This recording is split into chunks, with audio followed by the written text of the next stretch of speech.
Thanks, Carl. So you guys don't know me, and I don't know you. So you will just have to sort of take me at my word when I tell you that I am not a crier. I'm cool with crying. I mean, I'm a therapist. Like, people cry all the time in my presence. CEOs, military officers, like, non-crying people cry with me, but I don't cry. Except this one time. I went to the dentist, and I'm laying in the chair, feeling like super vulnerable. And they stick those plastic things in your mouth to hold your jaw open. Have you guys had that experience? And my dentist is looking down at me, and I've gone in because I had this toothache, very unusual. I had this toothache, and he's looking and he's poking and he's doing his thing. Dr. Smith is his name. And he's like, huh. He's making all these weird grunts. And I'm like, I'm getting really uncomfortable with this story right now. Like, I wish to not be here. And then he's like, I'm gonna be right back. And I'm like, what? Like, you're leaving me here on the chair with things in my mouth. And he comes back and he brings another dentist. Dr. Sanchez comes in. And now there are two dentists standing over me, looking at me with their little, like the little hook thing, like poking at my tooth, going, huh. And then they like look over at the x-ray and they groan and grunt again and look at the x-ray and grunt again. And they're, seriously, you guys, they're like, we're gonna be right back. And they go and they bring a third dentist. And now there are three dentists looking over at me as I look up at them, wide-eyed, with the things in my mouth, so I can't move my jaw. And now they're all grunting and going like, and they're looking at the x-ray and they're grunting. And I don't really know what happened, but something happened, and the tears like just turned on, and I started to cry. And I gotta tell you guys, it's really hard to cry with dignity when your mouth is stuck open. So they're grunting, and I'm grunting, and I'm like, And in an act of great mercy, they removed the things from my mouth so I could cry like a proper person. And they're like, Sherry, you need a root canal. But we're really confused because you don't have a cavity, like there's no abrasion in your tooth. So, root canal, basic dental science as far as I understand it. You get a cavity, there's like a little decay, whatever, it gets infected, it moves down into the root of your tooth, no bueno, you need a root canal. I, humble brag, have never had a cavity, except when I was 7, and that was a baby tooth, and it's gone, so it doesn't count. So here I am needing this like intense dental intervention, a root canal, and I've never had a cavity, and I don't know what's going on. And the doctors, all three of them, are like, we're really confused about why this is happening to you. And I'm sobbing, so it's just not going well. And one of the doctors looks at me and he's like, are you under a lot of stress? And I was like, What's going on? And so now I'm having a therapy session with my dentist. I'm like, well, I'm trying to finish a book. I'm trying to do all this speaking stuff. I'm growing this consultancy. I just found out my dad has cancer. My brother currently is in the ICU in Montana, and I'm leaving here to go fly to go be with him. And then I have to be in San Diego to do this event with this guy, Carl. And the dentist is like, well, what do you do? I'm a clinical psychologist. Oh. What kind of work do you do? I'm an expert in stress. He's like, well, sometimes when you're real stressed, your immune system doesn't work very well. So last week, when you were in the hospital with your brother sitting by him, and you picked up a cup of coffee, and you took a giant swig without assessing how hot the coffee was, and you got a burn in your mouth, you got like a little bacteria or something, and your immune system couldn't fight it off because you are living in such an elevated level of stress, and it got into your tooth, and now you need a root canal. I was like, oh yeah, that's the thing. So what I want to talk to you about today is how to not get a root canal when you don't have a cavity. When we think about burnout or stress or exhaustion, I think it's really easy for those of us who are leaders or fucking experts on the subject to think that it doesn't happen to us, that it's not part of our story. And I know that some of you are going to listen to this talk and be thinking about the people that you lead, your team members, the people around you, and that's totally cool. That will be helpful to you. But I also, if you could, just entertain the possibility that some ounce of what I might have to say might be for you. That might be helpful to you. Burnout, stress, anxiety, they are a reality of our modern life. None of us are immune from these moments. None of us are immune from the moments when we feel like we're kind of breaking down. And of course, there's all kinds of data and research. We heard it yesterday over and over, people talking about their own experiences of burnout, of depression, of being angry, of feeling fried, of feeling like they were lonely. This is all part of the story of what it means to be a leader, of what it means to show up in the world in a way where we're pushing into our edges.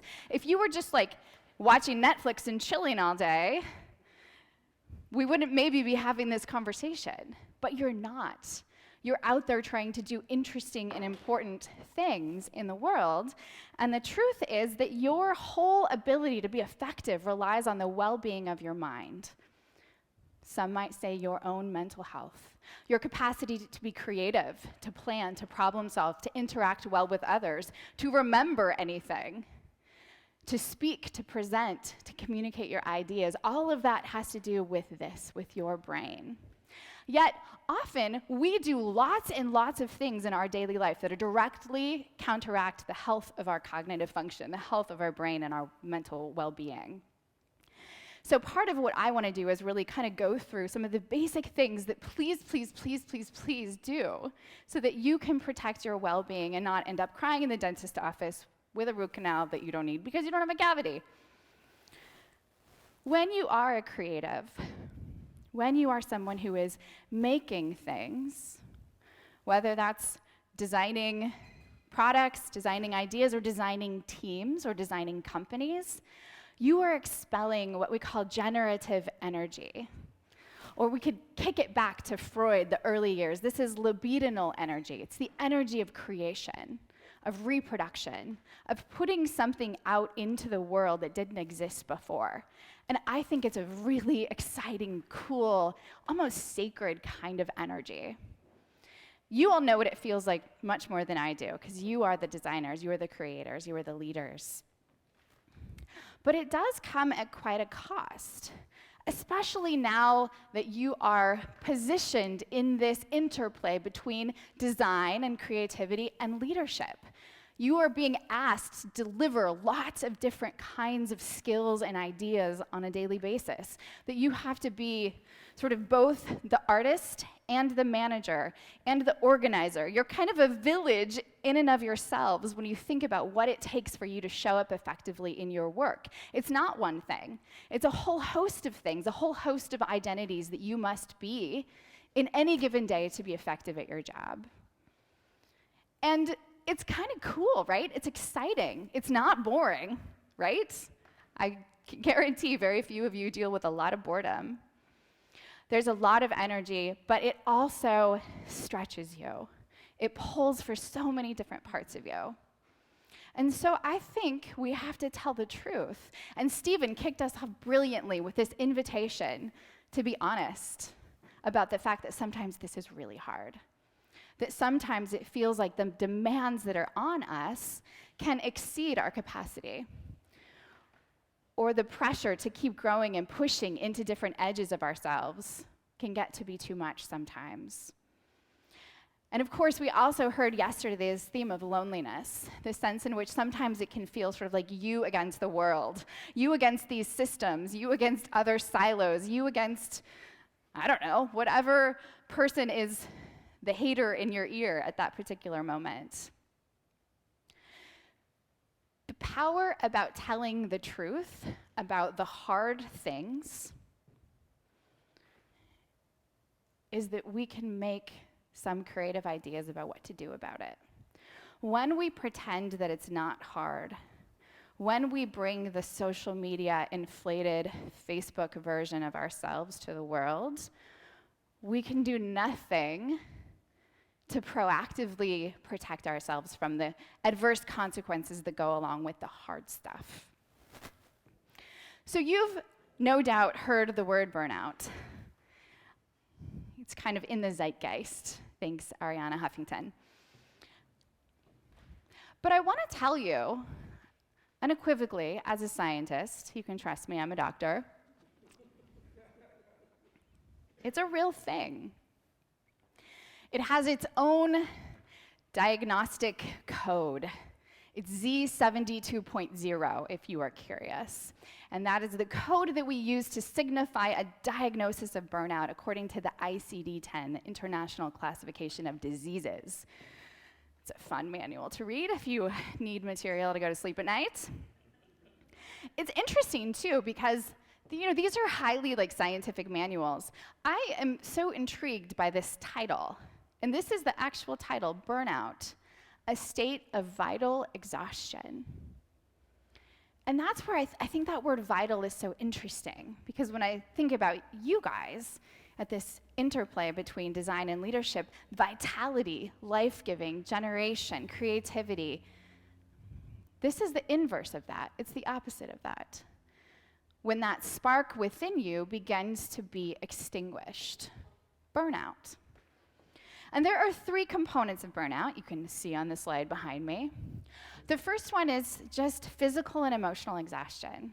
You wake up tired, you're kind of always tired, you don't have a lot of oomph, you don't have a lot of start power, your body is exhausted. You might have a cold that seems to linger for 6-8 weeks, it just doesn't go away. Your body just can't seem to get itself together. And you're emotionally tired. You just feel like, I don't have energy for that. I don't want to talk to that person. I don't have any reserves. I don't have that sort of life force or spark within me that maybe I remember having. And then the second sort of part of burnout is a sense of cynicism and detachment. And I think this is a particularly difficult part. When you become cynical, when you become detached from the people around you, maybe you find yourself in your head kind of making fun of your customers or your team members and just being like, oh, that guy again. The sense in which you no longer care about the things that you used to care about.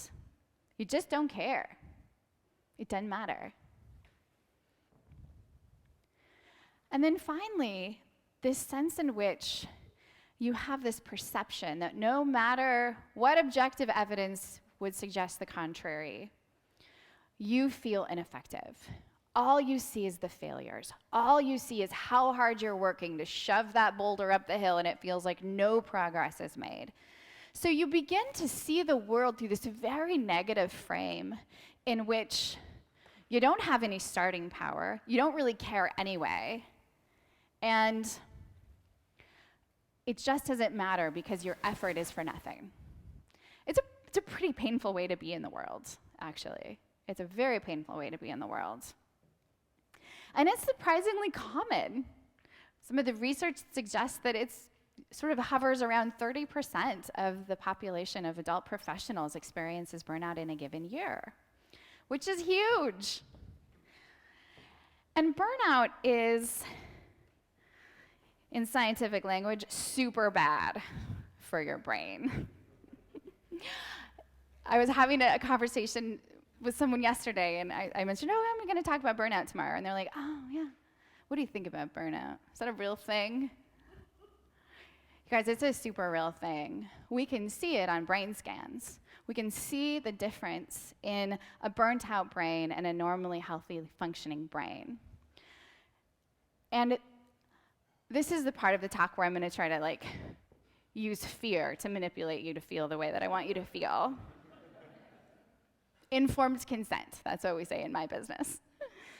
Burnout has the power to change the structure and function of your brain. It changes the chemistry, it changes the size of the structures of your brain. So when you live in burnout for an extended period of time, you are damaging your brain. And to get really specific, because I really want you to believe me and take me seriously, and again, I want to scare you straight right now. What we see when we see changes in neurological function related to burnout is we see an overactive amygdala. And many of you might remember from freshman psychology, the amygdala is the part of your brain that regulates negative emotion and fear. It's important in the emergency response system, so we're glad we have one. But when it is overactive, it means that we are kind of flooding our system with negative affect, negative emotions. And simultaneously to that overactive amygdala, we see impaired function in the medial prefrontal cortex, this like juicy, really important part of our frontal lobe. And that is the part of our brain that is really important in talking us down from said overactive negative emotions.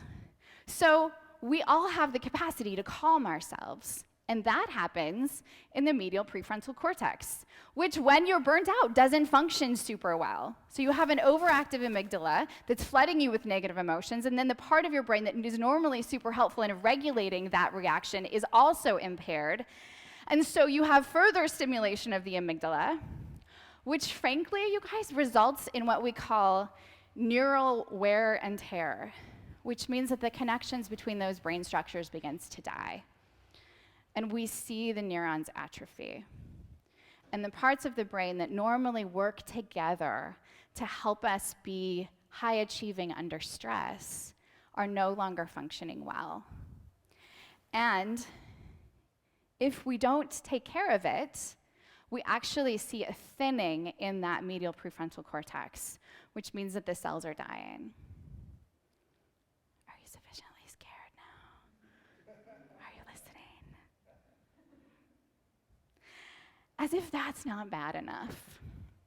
When this is happening, our body, our hypothalamic pituitary adrenal axis, I like to use big words. It's another way of me convincing you to take me seriously. That system begins to flood our body with cortisol. You've heard about this, stress hormone.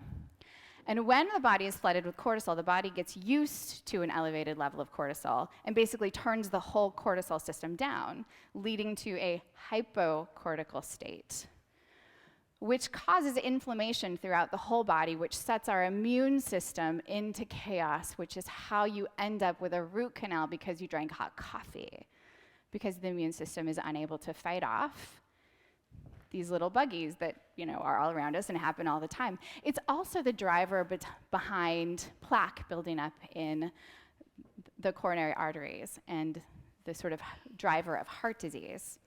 So people who are living in burnout, this is a study of 9,000 people that was done in Israel, are 79% more likely to have heart disease than people who are not. So we can sort of summarize that burnout is no bueno, and we should all avoid it in ourselves and in our team. Can we agree on that? Nod. Yes. All right. Lest you fear too much, I am going to give you some helpful information beyond fear. But first, let's pause for a little breathing exercise. Because burnout does live in our body, one of our most powerful tools in helping to stem the tide is being really good at being able to regulate stress within our bodies. So if you will entertain me, we will do a little practice here. So invitation to put your feet flat on the ground.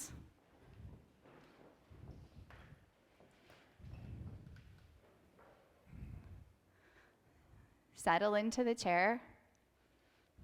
If you'd like to close your eyes, you're welcome to. If you are not sufficiently caffeinated, maybe don't, because we will make fun of you if you fall asleep.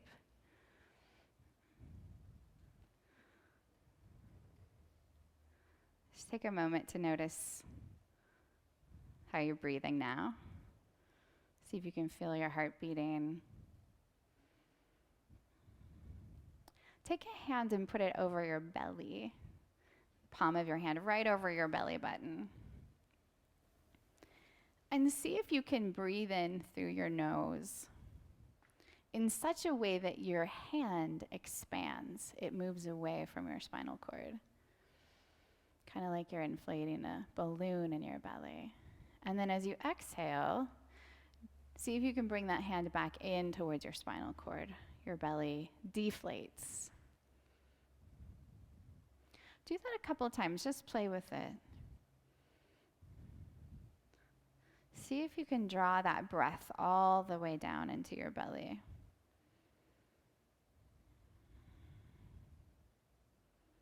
Let your shoulders be heavy, kind of fall away from your ears. Let your face be heavy. Remove any furrow between your eyebrows.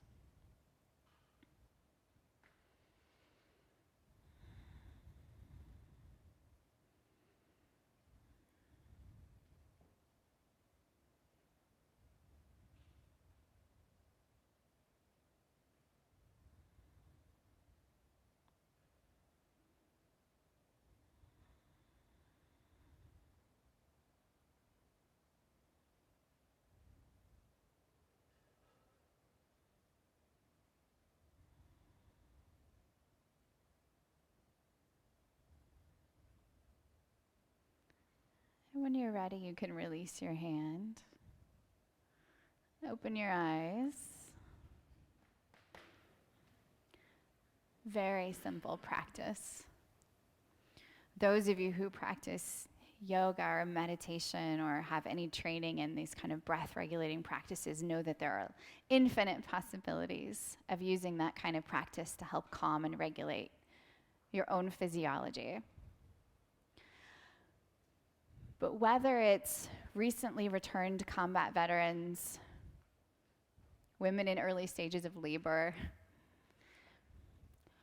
all manner of humans who are in the middle of something intense, breath is our first line of intervention.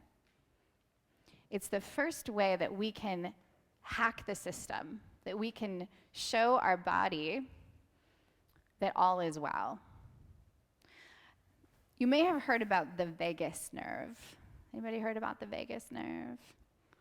It's one you might want to learn about if you get around to it. It is the largest nerve system in our body. It stretches from the base of our brain all the way down our spinal column and has little tendrils, little fingers that sort of touch all of our major organs. And it is important in our calming down system.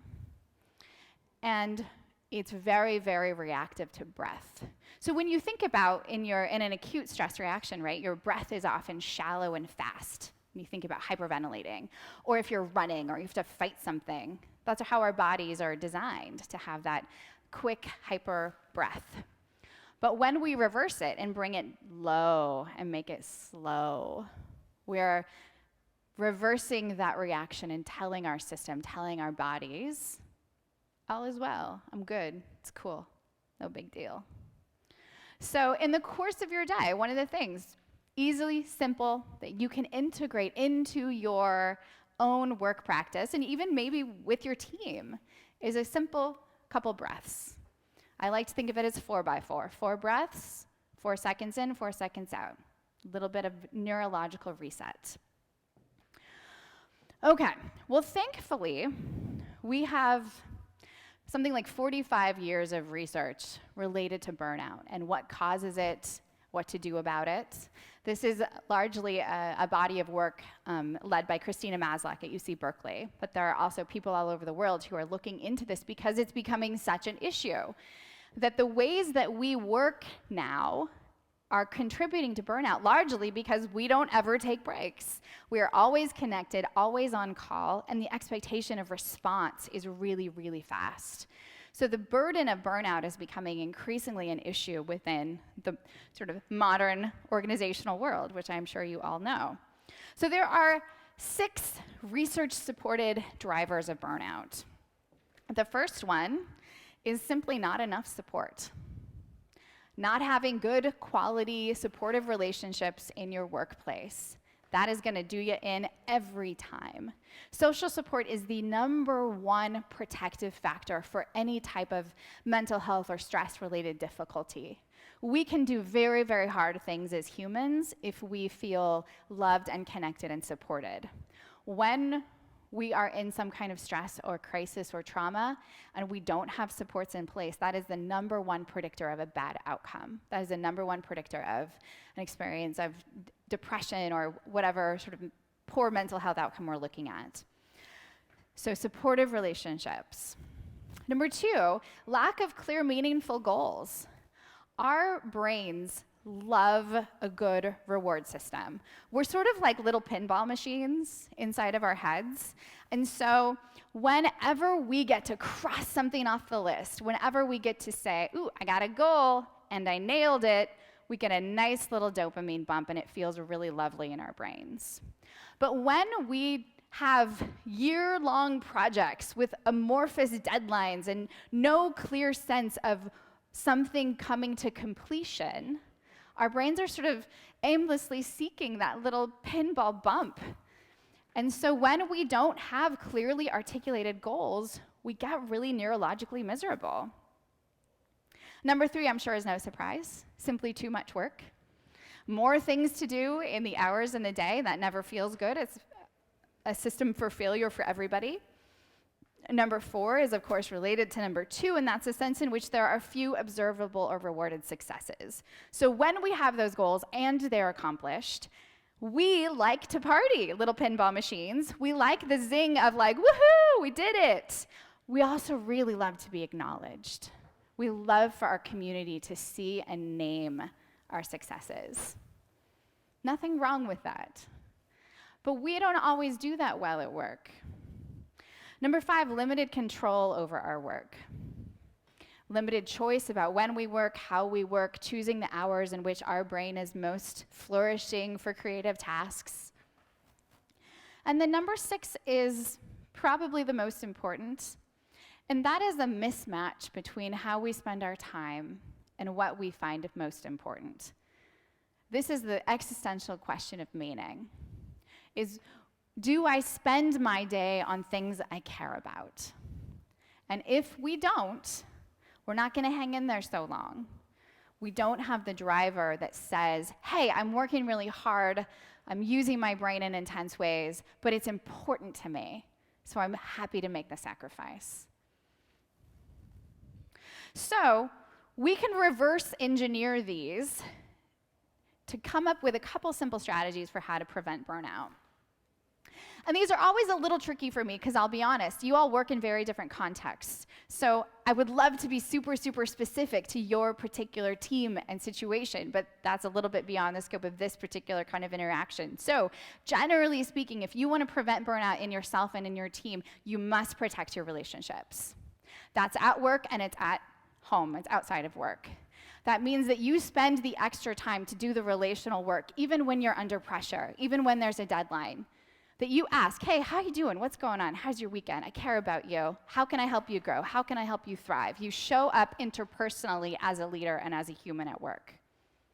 It also means, guys, that you're not gonna like this, you don't let your team have Slack on their phones. You don't expect them to be on at 1 in the morning. You also don't send them messages when they're with their families and you're with your family. Protect people's ability to have friendships, to have children, to have partners, to have relationships outside of work.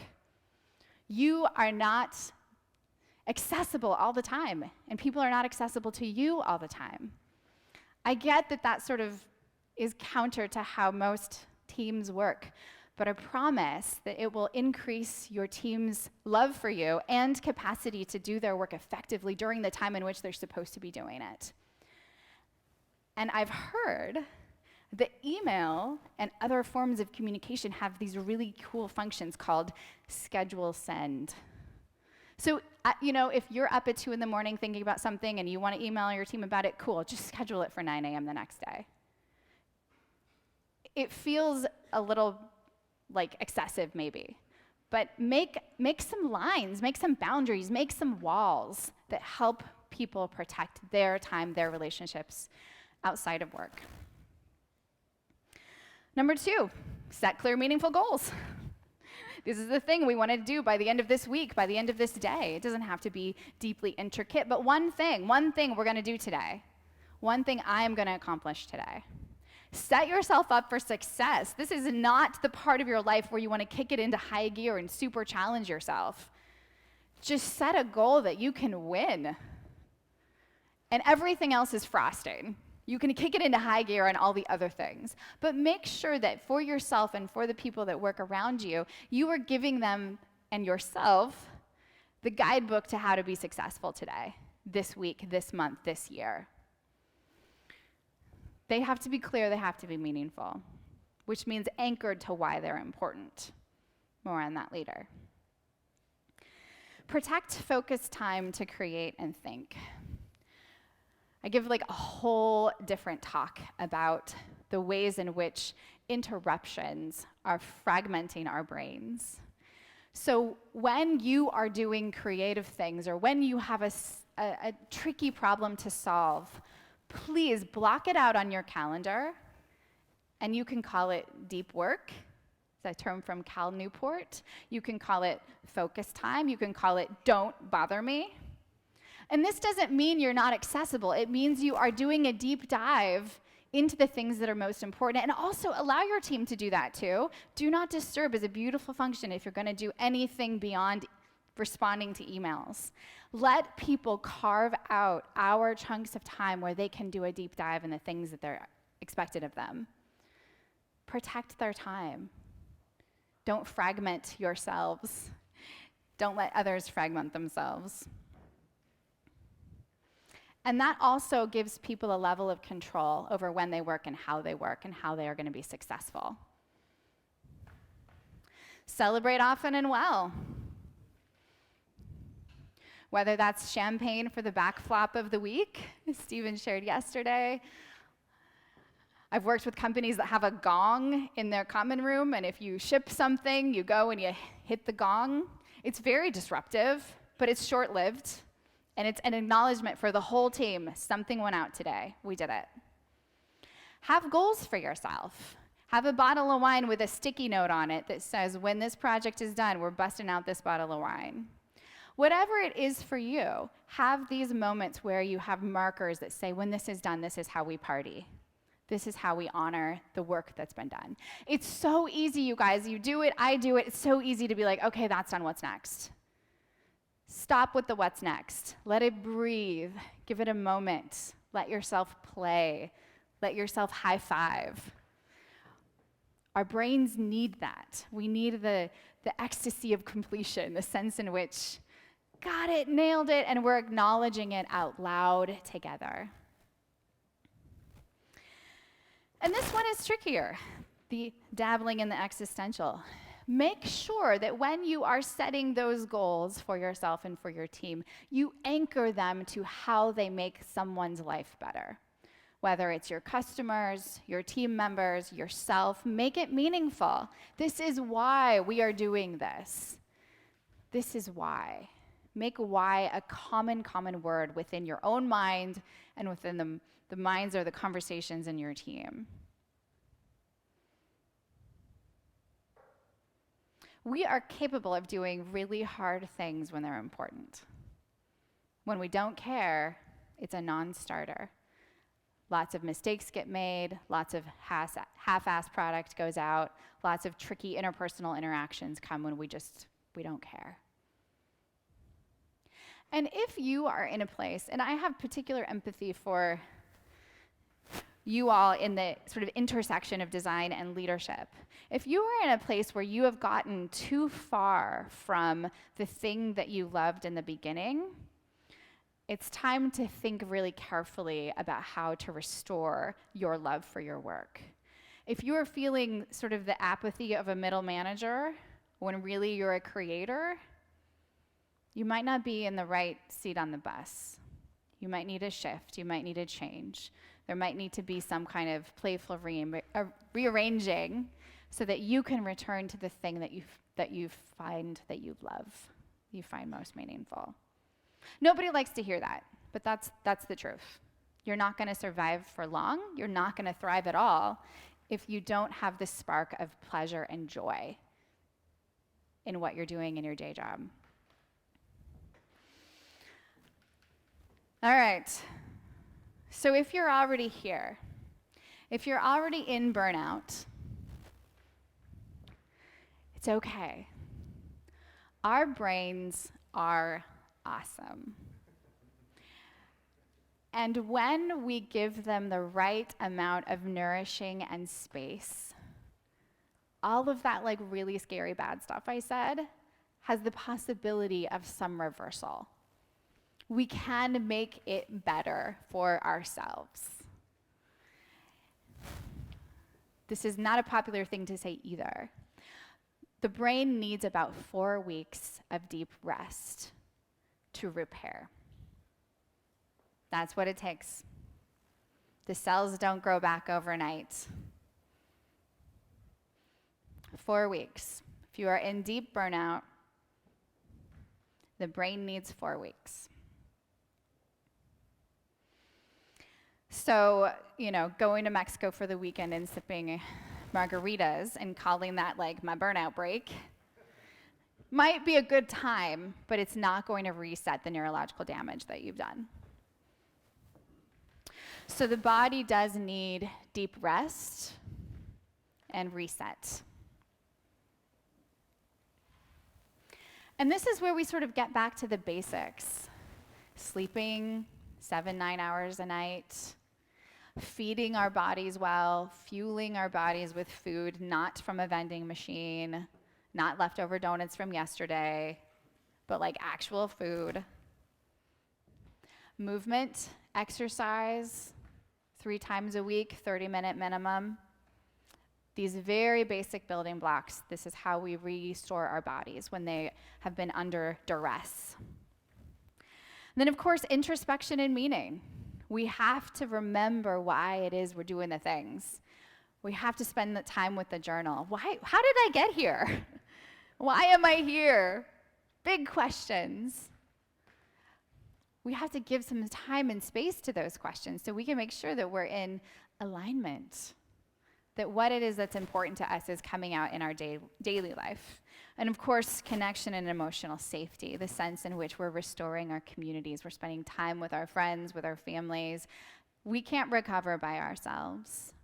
This is where the role of a therapist, of a coach, of someone who can sort of get in there with you, help provide some emotional safety, help ask those introspection and meaning questions, and help hold you accountable to some new kinds of care for your body. It's really hard to do this by yourself. This is not just a pitch for my services. Just saying. And finally, we have to get back into this pursuit of joy and play. If you think about burnout as the opposite of life or generation, that exciting, creative, I'm making something, I'm doing something, it's playful, it's beautiful, it's delightful. That's the opposite of burnout. So you want to recover from burnout, you have to counteract that with something that brings you deep joy. This is actually me pretending to be a circus star, something that has brought me deep joy and play, my hobby / my other love. It helps with the root canals. So whatever that is for you, and every time I talk about this, people are like, I don't have time. I got kids. I got a big job. I got things to do. And I'm kind of, would push back and say, like, you probably can't afford to not do it. So figure it out. When we really value play, when we really value that kind of delightful experience within ourselves, that is one of the best things that we can do for our brains, keeping our brains healthy and happy. So your secret weapon, surprise, surprise, is you. It's a healthy, functioning, flourishing mind that allows you to show up in the world, to lead, to design, to be creative, to be present, in a way that reflects the fullness of what you have to offer, where you're all in and you're delighted. Because the greatest tragedy is that we squander the resources that we have. those beautiful minds, those intentions, those ideas, that perspective that is uniquely part of you, if it goes missed, what a tragedy for the rest of us. And it can feel like its own kind of death. Because if you've been in burnout, you know that it has this sense of feeling like you're wasting away. Like all that you loved, the spark that you have, the joy that you once felt is gone and you don't know how to find it. And it leads down some dark paths. Stephen shared yesterday about his encounter with the woman who had felt so far from her joy and passion that she considered ending her life. That is how I got into this work, is that I had all these entrepreneurs, these like creative, amazing minds in my living room, and they were in so much pain. And it sort of felt like, we can't allow this as a society. Like, we can't allow this. I can't allow this. We have to take good care of our creators, our leaders, our disruptors, because what you all do is very hard, and you need to be protected. Your brains need to be protected. All right, you can find me here. I have a podcast called Zen Founder, which is where I talk about these things. It's all about the interplay between mental health and entrepreneurship, mental health and creativity. And I have a book that my son titled The Entrepreneur's Guide to Keeping Your Shit Together. I don't know where he heard that language, but it's a really good book title, so we kept it. Thanks so much, guys.